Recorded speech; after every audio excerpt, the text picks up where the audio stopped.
Bonjour à tous. Tous ceux qui vont voir la caméra, la vidéo faite par la caméra, tous ceux qui sont en direct aujourd'hui, bonjour à tous. Je vous aime très fort. Vous ne savez pas encore, vous allez l'apprendre.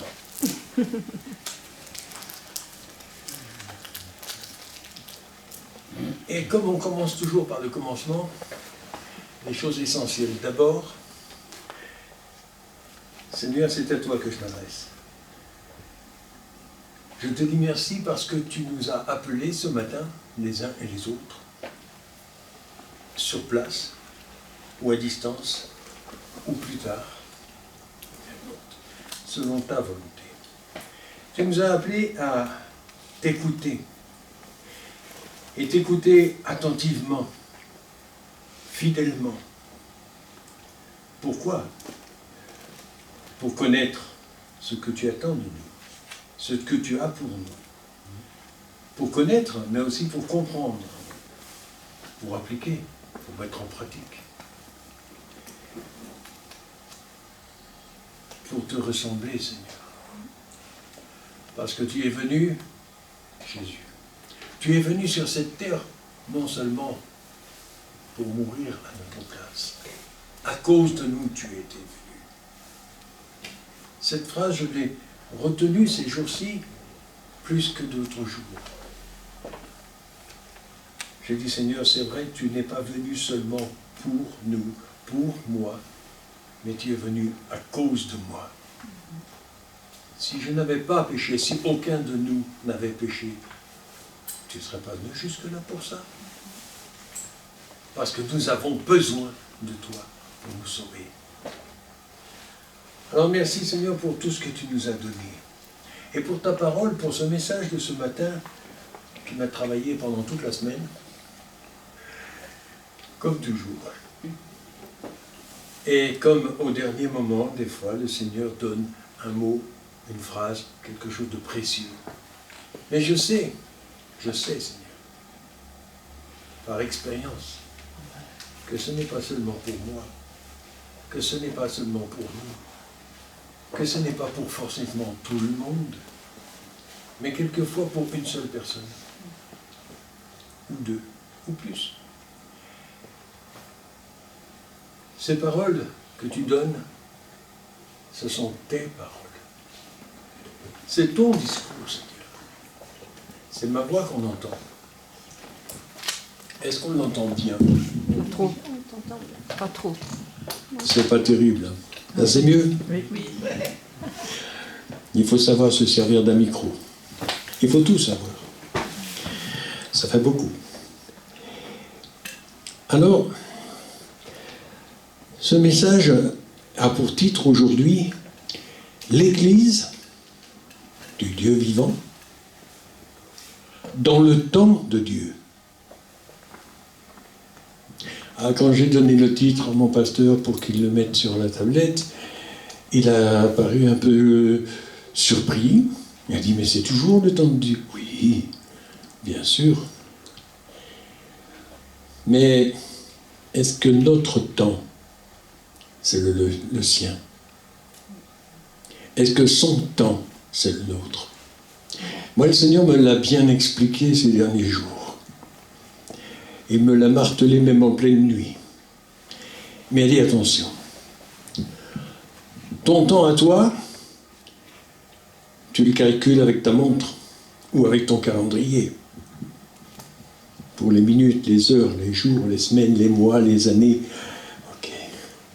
Mon temps à moi, c'est le présent éternel. Voilà une dimension extraordinaire. Alors je sais pourquoi maintenant le Seigneur a fait en sorte que je revienne jusque-là avec mon petit verre ce matin. Nous avons pris la Sainte Seine, nous avons pris le vin qui est le sang de Christ. Mais est-ce que nous avons cette dimension réelle du petit verre ici qui représente le sang qui a coulé pour nous tous.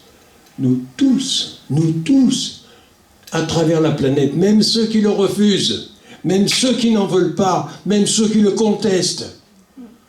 C'est pour eux aussi. C'est pour toi. Comme c'était pour moi. Il y a des dimensions dans la parole de Dieu qui nous sont écrites depuis des siècles et même des millénaires.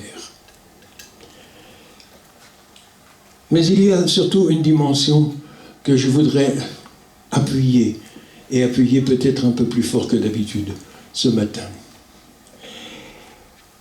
Nous voyons dans la Genèse, au chapitre 28 et au verset 17, un petit épisode très court, mais très significatif. Il s'agit de Jacob. Jacob qui vient de combattre.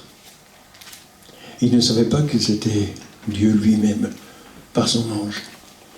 Et il a été victorieux. Mais c'est après son combat, après sa bataille, c'est là que ça se situe pour nous aujourd'hui. Il eut peur. Et il dit que cet endroit est redoutable. C'est ici que se trouve la maison de Dieu. C'est ici que se trouve la porte du ciel. Alors je vous dis, mes frères, mes sœurs, ce lieu où nous sommes, ce lieu où vous êtes chez vous, même dans votre salon, c'est la maison de Dieu aussi. Parce qu'il y est présent.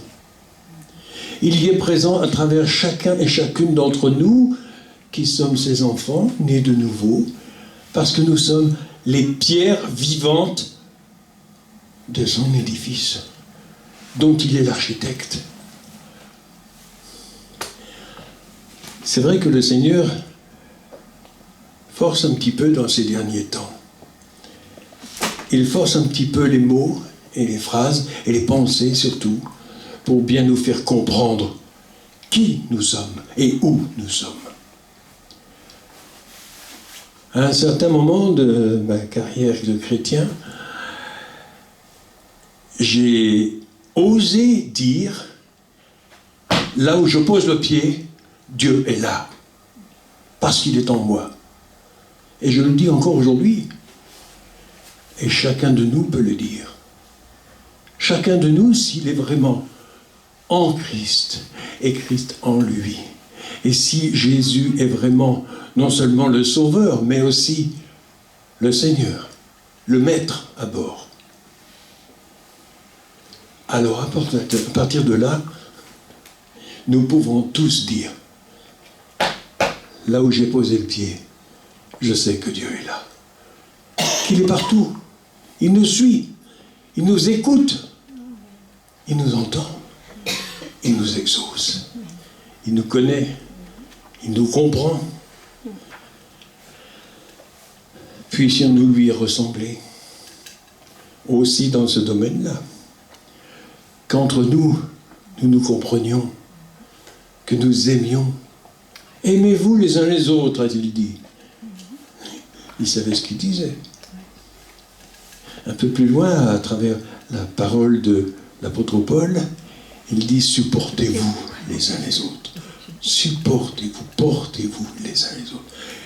Oh, il savait ce qu'il disait parce qu'il savait qu'on n'est pas tous très supportables.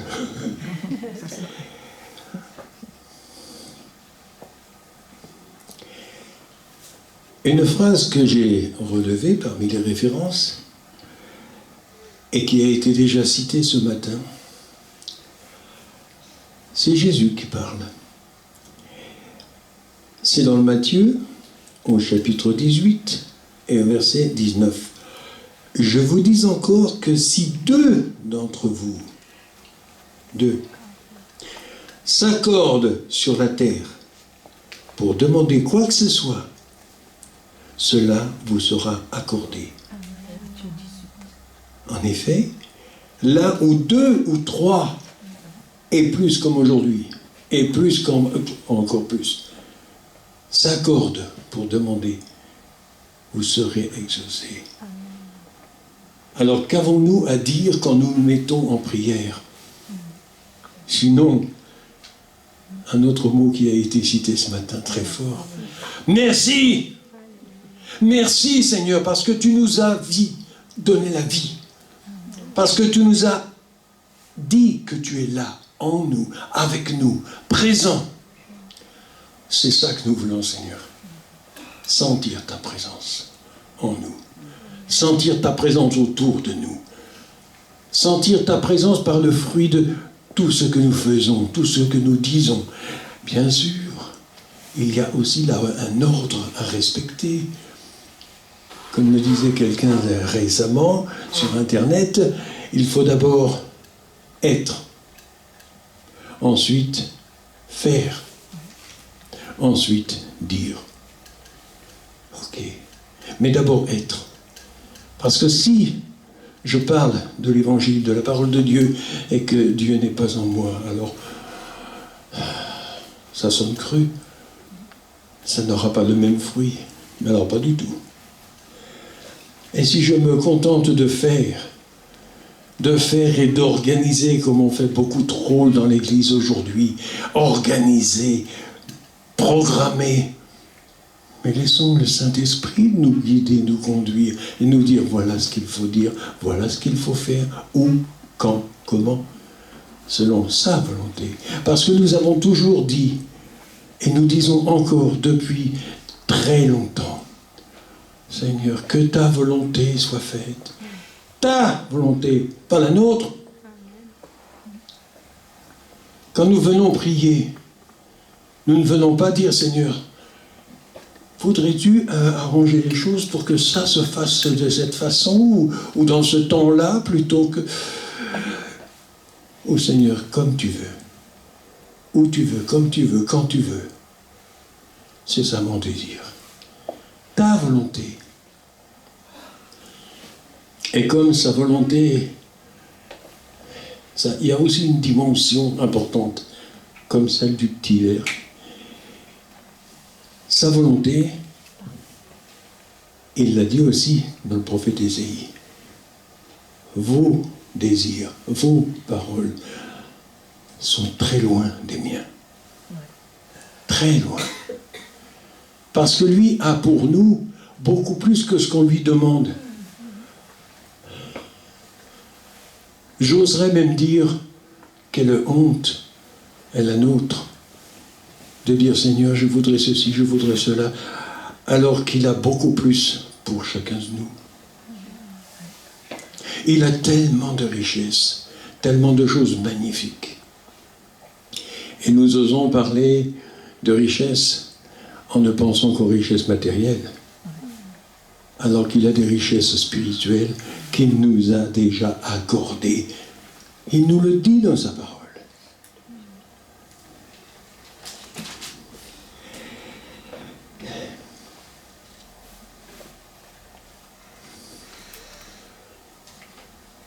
Le Seigneur est très clair dans sa parole, bien que pour beaucoup de gens que j'ai déjà entendus et que j'entends encore souvent, ils me disent, mais la parole, c'est compliqué, c'est dur, j'arrive pas à suivre, j'arrive pas à comprendre, j'arrive pas à mettre en pratique. Ça, c'est bien plus vrai.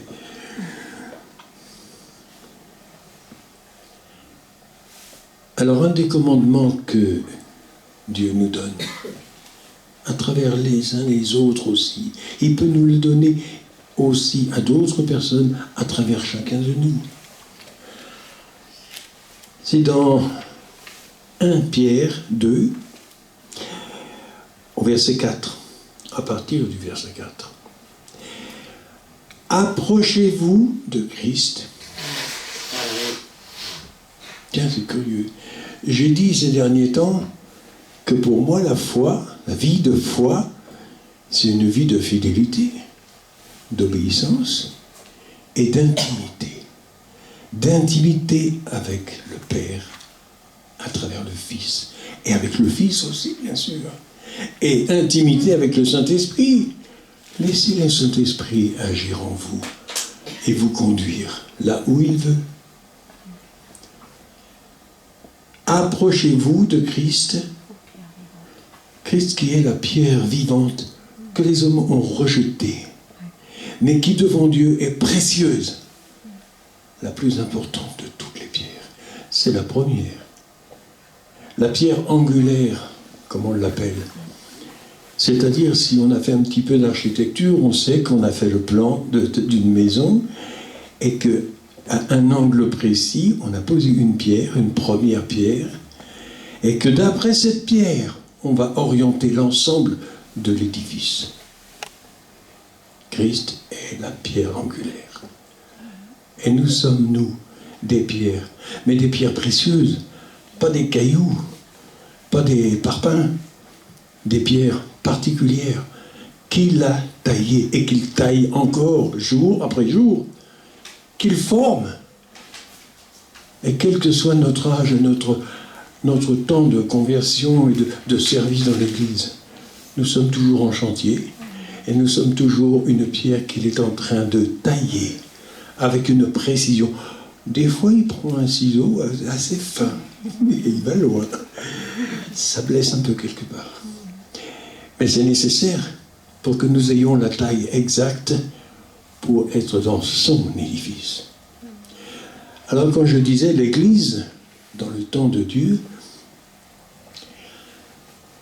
nous, l'Église, comme on nous appelle aussi, c'est-à-dire les enfants de Dieu, nous avons cette fâcheuse tendance à calculer trop le temps et le matériel. Dieu n'a pas ce genre de calcul. Il ne calcule pas comme nous. Pas du tout. Parce que pour lui, nous en avons la preuve dans sa parole tout entière.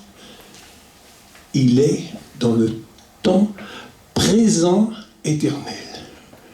Quand il dit en Isaïe 53, qu'il est mort, que Jésus est mort, Ésaïe, 1000 ans avant l'arrivée de Jésus, il dit déjà que Jésus vient et qu'il vient pour mourir pour nous,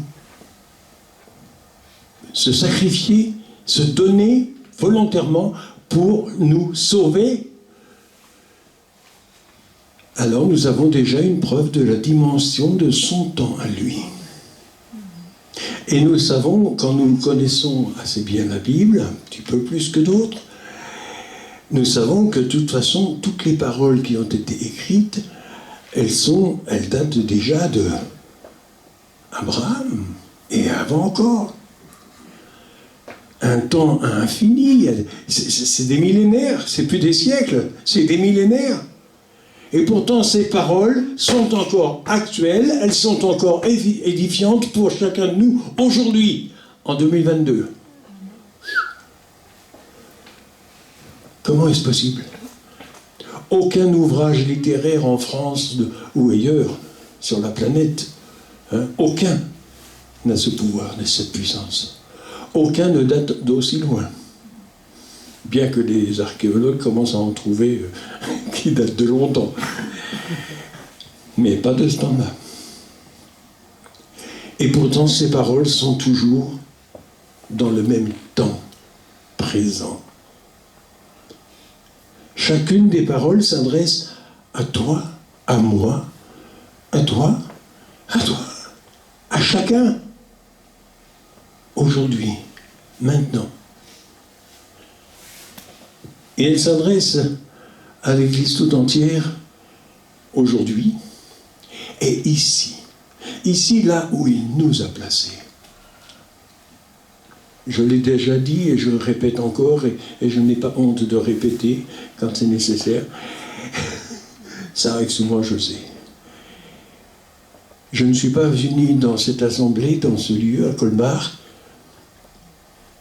parce que j'ai décidé, parce que j'ai eu envie, ou parce qu'on m'a invité. Plusieurs m'avaient invité bien avant que j'arrive.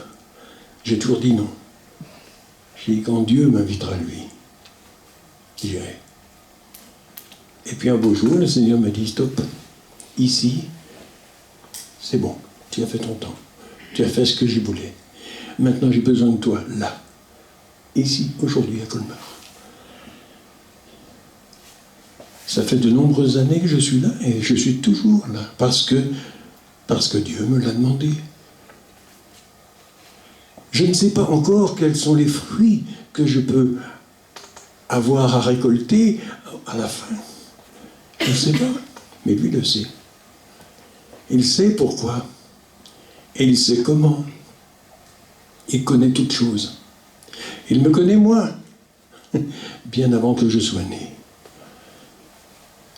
Ce n'est qu'à l'âge de 15 ans que j'ai rencontré Jésus sur une petite route de Paris. Je suis parisien, hein. Je ne l'ai pas fait exprès, excusez-moi. Mais il est toujours là avec moi. Il ne m'a pas lâché d'une semelle. Et sa parole est toujours restée près de moi. Agissante, édifiante. On pourrait comparer la parole à beaucoup de choses. Moi, je la comparerais ce matin à un ciseau. Vous savez, un ciseau.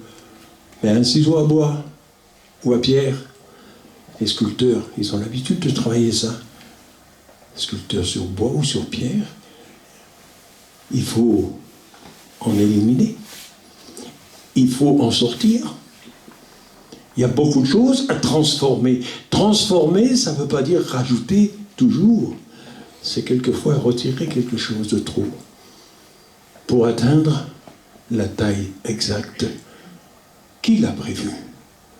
Pour que nous soyons, pour que je sois, pour que tu sois dans son royaume, dans son édifice. Parce que c'est son Église, pas la nôtre. Aucun ni aucune d'entre nous ne peut dire c'est mon Église. Non, c'est la sienne. Et il nous demande d'y être attentif et fidèle. Attentif à sa parole. Sa parole que nous lisons dans la maison aussi, à la maison, moi aussi, dans mon bureau, hein, pas de problème. Hein, même des fois dans la chambre, dans mon lit. Hein. Je prends mon portable, c'est plus pratique à lire. Et puis j'en ai beaucoup plus dedans. Hein. On a aujourd'hui des privilèges importants, très utiles. Je sais. On me demandait très souvent, est-ce que tu crois en Dieu? Pourquoi tu crois en Dieu? Qu'est-ce que tu... Je dis, non, je ne crois pas. Tu ne crois pas?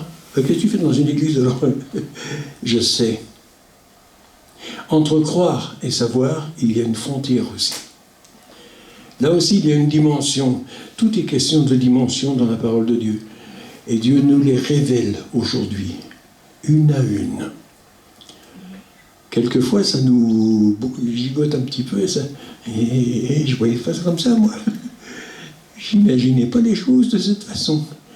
Et le Seigneur, il dit, mais enlève tes lunettes et regarde comme moi je vois. Prends les miennes et regarde comme moi je vois, dans mon regard. Son regard, il est dans la parole.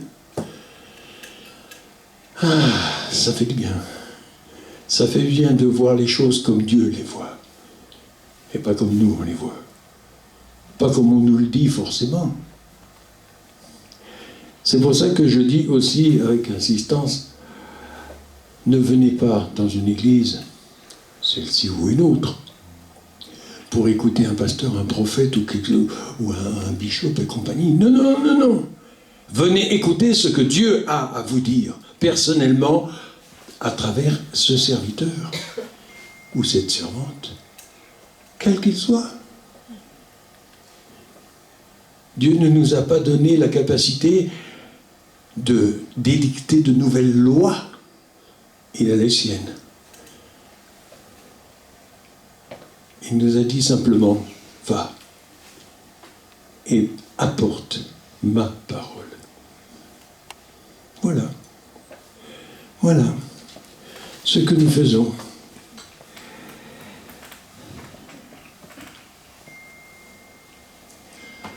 Il y a tant de versets dans la parole de Dieu. Tant de versets qui s'appliquent à ce que j'apporte ce matin et que je voudrais pouvoir vous... Mais le temps nous manque, parce que c'est notre temps qui travaille aujourd'hui. C'est notre temps à nous. Et son temps à lui est tellement différent.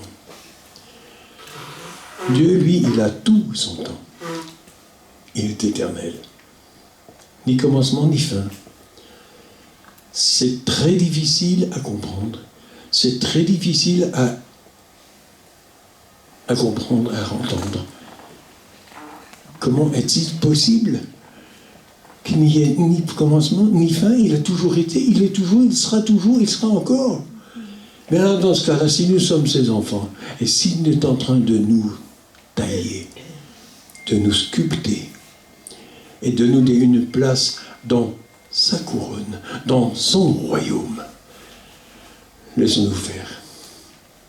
Laissons-nous faire, parce qu'il le fait bien mieux qu'on ne peut l'imaginer. C'est lui l'architecte. J'ai travaillé dans le bâtiment et je sais que quand les maçons sont là pour poser les pierres, ils les posent d'après ce que l'architecte leur donne d'ordre. Là où il a décidé, parce qu'il a son plan, il a fait son plan à l'avance, et il sait là où il y a nécessité d'une pierre en plus ou en moins. Il sait. Et notre architecte, notre père, notre papa, il sait tout ça. Il sait là où tu seras. Il sait là où il a décidé de te placer dans son royaume, dans sa maison. Aussi bien ici, dans cette assemblée aujourd'hui, il sait qui est là. Et il sait pourquoi. Il connaît aussi tous les absents. Seigneur, bénis-les. Bénis-les, les absents. Tu sais où ils sont actuellement. Et peut-être que certains sont en train d'écouter là, à travers. Pourquoi pas? Bien sûr. Tu peux parler à travers tout. Merci, Seigneur. Dans ta parole, tu nous dis tant de choses précieuses. Est-ce que nous prenons le temps de t'écouter, le temps d'être attentif? Est-ce que nous sommes fidèles? Je ne sais pas pour vous, mais pour moi, quand je viens à l'Assemblée, depuis que j'y viens, mon pasteur peut témoigner, je viens toujours un peu à l'avance, des fois même beaucoup à l'avance, parce que j'ai horreur d'être en retard. Parce que je dis, ça c'est la maison de Dieu. Il m'a appelé à m'y trouver, à y travailler, selon ce qu'il me demande. La vidéo, la prédication, quand il le faut, l'ordinateur, ou quoi que ce soit, d'autres choses. Il y a tas de choses à faire. Il y a tas de choses à faire. Et il nous a tous appelés avec un plan précis. Il sait. Et il sait nous le dire. Il sait nous dire ce que nous avons à faire, pourquoi nous sommes là. Il le sait. Il a son plan et il nous demande seulement d'être fidèles. Fidèles au rendez-vous. Fidèles au rendez-vous de se réunir pour prier, pour lui rendre grâce, pour lui rendre gloire, pour écouter sa parole, pour toute chose à faire, toute chose à entendre. Il a besoin de nous. Nous avons besoin de lui, bien sûr, certains. Mais il a aussi besoin de nous. Parce qu'un architecte, il a fait son plan. Il va construire sa maison. Il sait le nombre d'étages, il sait exactement tout ce qu'il va mettre dedans, le gaz, l'électricité, le téléphone et tout le reste. Hein, et il sait où il va mettre les fenêtres, pas n'importe où. Il connaît précisément son plan. Et il n'acceptera jamais que l'un de ses ouvriers lui donne des conseils ou des ordres. Parce qu'ils ne sont pas là pour ça. Nous sommes où des ouvriers? Nous ne sommes pas architectes, nous sommes ouvriers. Alors soyons des ouvriers fidèles, attentifs, obéissants. Et encore une fois, notre foi, que notre vie de foi soit celle que Dieu demande, une vie de fidélité, d'obéissance et d'intimité. Plus nous serons proches de Dieu, plus nous entendrons sa voix, plus nous la comprendrons, et plus nous serons obéissants et efficaces. Dieu a besoin de nous, nous avons besoin de lui, mais attention, nous avons aussi besoin les uns des autres. Quelle que soit notre place dans l'édifice, quelle que soit notre place dans la maison, dans la construction, quelle que soit notre place dans l'église locale, Dieu a besoin de chacun de nous. Et nous avons besoin les uns des autres. Il y a des tas de choses que je ne sais pas faire, que j'ai jamais su faire. Mais il y a un ou une, quelque part, qui sait le faire. Seigneur, merci. Merci de l'avoir envoyé. On va pouvoir faire un travail complet, ensemble, dans ta maison. Chacun faisant sa part. Non pas un qui fait pour tout le monde. Ça ne peut pas se faire. Ça va être fatigant. Et puis, il y en a qui sont là que pour consommer. C'est pas bon non plus. Dieu n'aime pas tellement cela. Il n'est pas satisfait. Il a besoin de chacun et chacune d'entre nous pour nous tous, pour son édifice. Si je ne suis qu'une pierre parmi plusieurs pierres d'une colonne, il y a encore plein d'autres colonnes. Mais si je ne suis pas à ma place, il y a quelque chose de travers.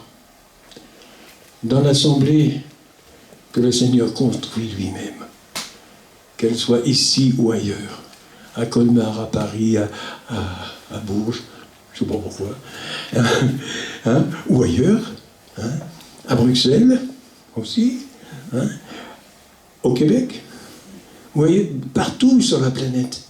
Le Seigneur a besoin de chacun et chacune pour construire son Église. Et son Église, mes frères, mes sœurs, je vous le rappelle, elle est immense.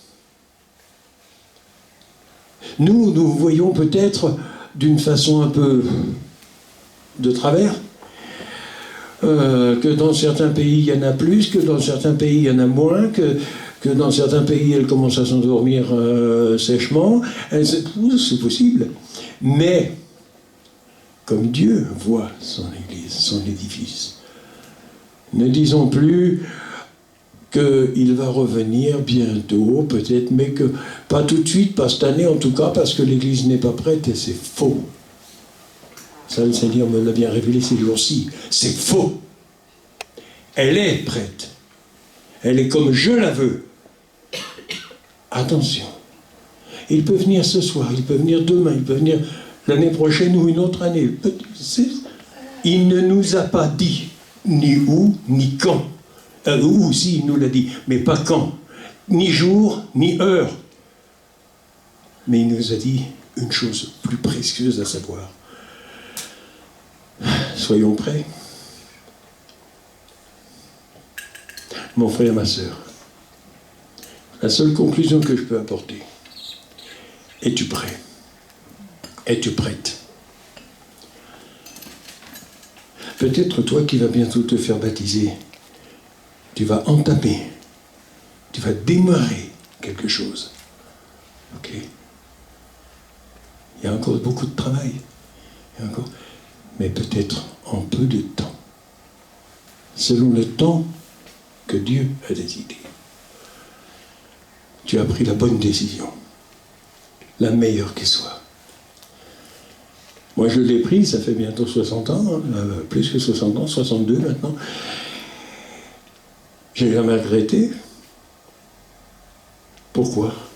Eh bien, parce que ce tendre Père et sa parole, ils sont toujours là. J'ai, dans ma famille, des personnes qui m'ont jeté, enfin pratiquement tout le monde, jeté, carrément.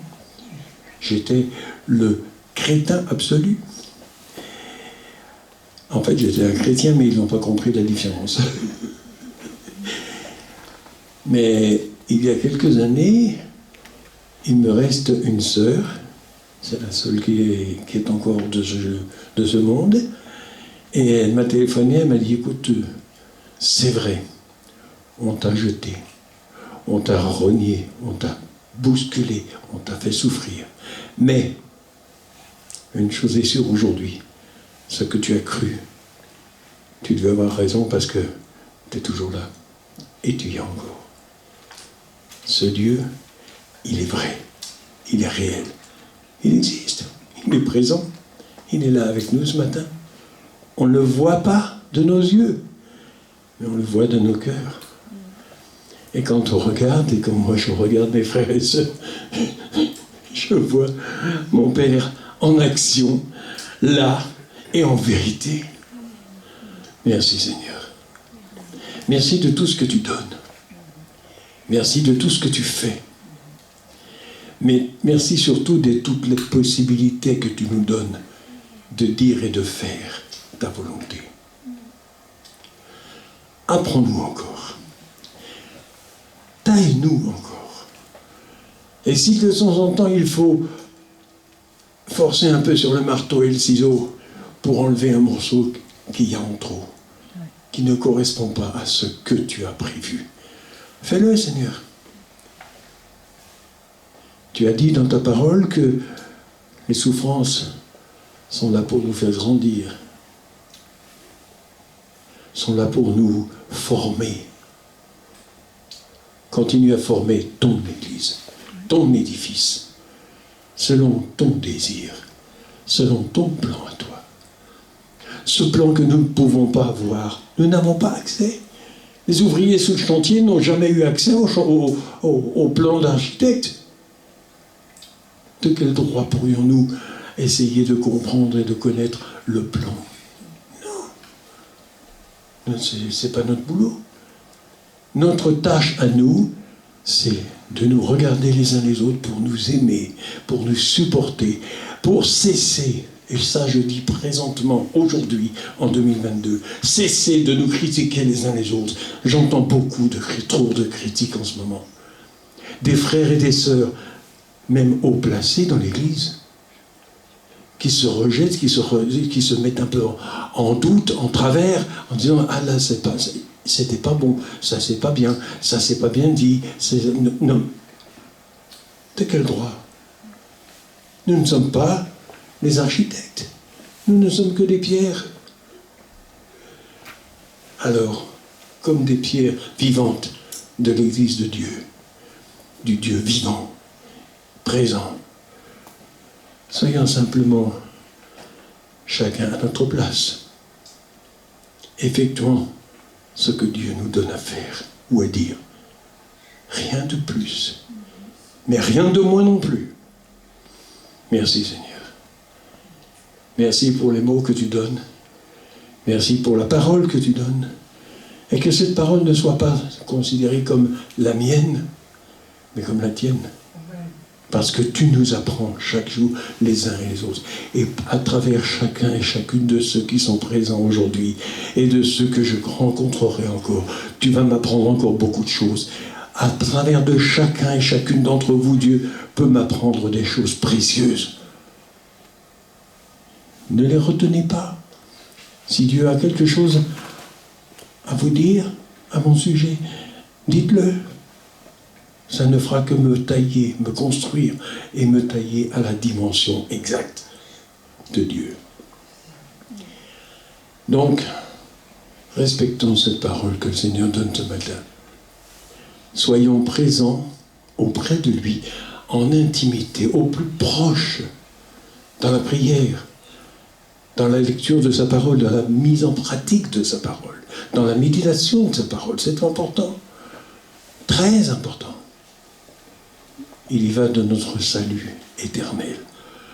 Elle a le temps, le petit temps que nous avons encore à vivre sur cette terre, le petit trajet que nous avons à parcourir. C'est si peu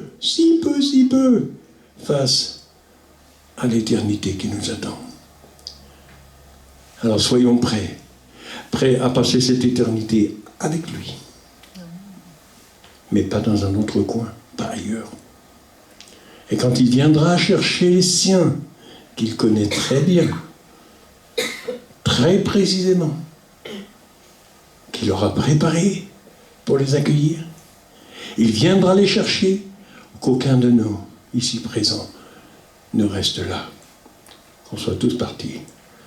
Et s'il venait maintenant, j'aimerais une chose, c'est avoir un petit regard pour voir encore un instant avant de partir. Une salle vide, entièrement vide, parce que nous serions tous auprès de lui. Amen. Amen. Amen, amen. Amen. Gloire au Seigneur pour ce temps.